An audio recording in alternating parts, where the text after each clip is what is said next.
En fait, pour moi, hein, la logique en luta, c'est que venant de la lutte, la plupart du temps, les mecs n'aiment pas aller sur le dos ni quoi que ce soit. C'est pas leur truc du tout. On pourrait dire que venant du judo, le jiu-jitsu, un peu le même principe, sauf qu'ils avaient quand même quelques fondamentaux au sol. En lutte, la lutte au sol, elle est très en quadrupédie. Hein. C'est vraiment de la lutte, on va pas du tout ressemblant au jiu-jitsu. Un des points forts, à l'époque, c'était que les judokas, vu qu'ils peuvent tirer la garde, arrivaient dans des postures plutôt cool quand ils n'arrivaient pas à amener en takedown. Alors qu'en lutte, si tu fais ça, tu risques d'avoir un temps de retard. Bon, maintenant on a évolué vachement, les mecs sont tellement bons qu'il n'y a plus de problème, mais il faut toujours penser à ça. Donc pour moi, je pars du postulat qu'un judoka, il doit apprendre des bases beaucoup sur le dos, et un lutador doit plutôt être au-dessus. Ce qui ne veut pas dire qu'un lutador ne peut pas être en dessous.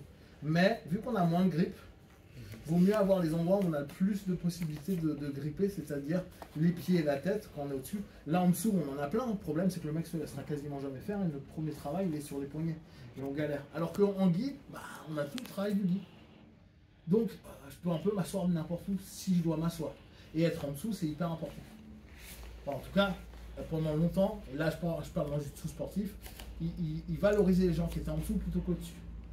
Le seul qui à l'époque était contre ça, c'était Carlson Gracie qui disait non, un mec en jiu-jitsu il doit être au-dessus.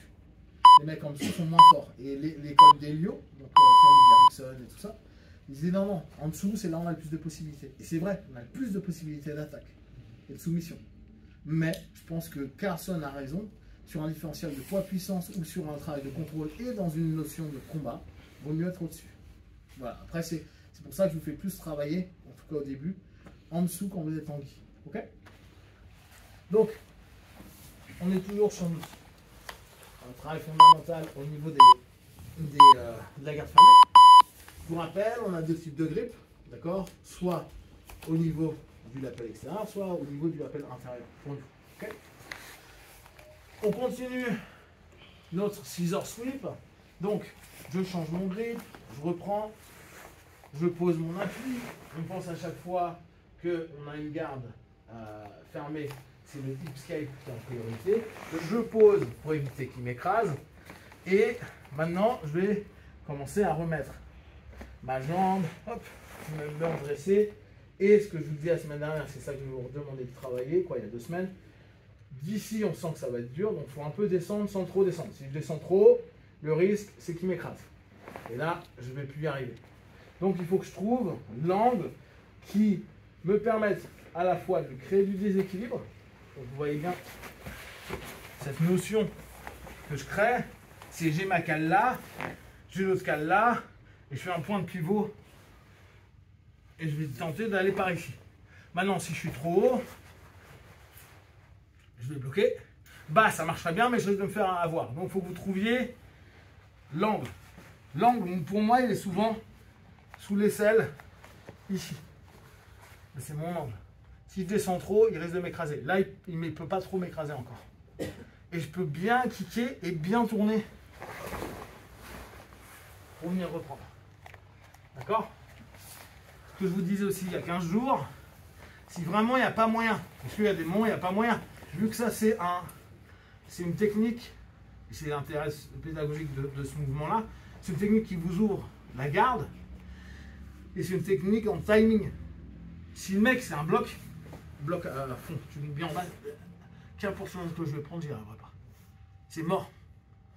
C'est pour ça que je vais travailler à aller lui casser sa structure. Vous avez vu, il est remonté et tenter d'y aller. J'y arrive pas parce qu'il est fort. Je switch. Vous avez vu que le bras qui était en interne, là j'accepte de prendre un externe. Je prends directement son autre bras et j'y vais de l'autre côté. J'utilise la main qui est en externe pour pousser sa tête. Donc, garde fermée, il a sa posture, etc. Je suis là, je prends, je viens saisir, je décale, je reprends. Ok, je tente d'y aller. Ça ne marche pas. Le mec est trop puissant. Interne, regardez ce que ça fait en termes d'angle. Là, il est complètement écrasé de ce côté-là. Donc, je change en même temps mon grip. Mon grip va venir continuer à l'avancer. Vous avez vu, j'ai encore rien fait, il est déjà déstructuré. tire le bras parce que je lève et je commence à faire mon ciseau. On va le faire en un temps. Donc, petit 1, vous devez trouver un angle. Si l'angle il est mort, on va aller travailler de l'autre côté. 1, je tente d'aller là, ça marche pas, je passe de l'autre côté. Je reprends. Ok? Du coup, tu es obligé de changer de genou. Ouais. C'est vraiment, tu vas de l'autre côté. Allez, mec.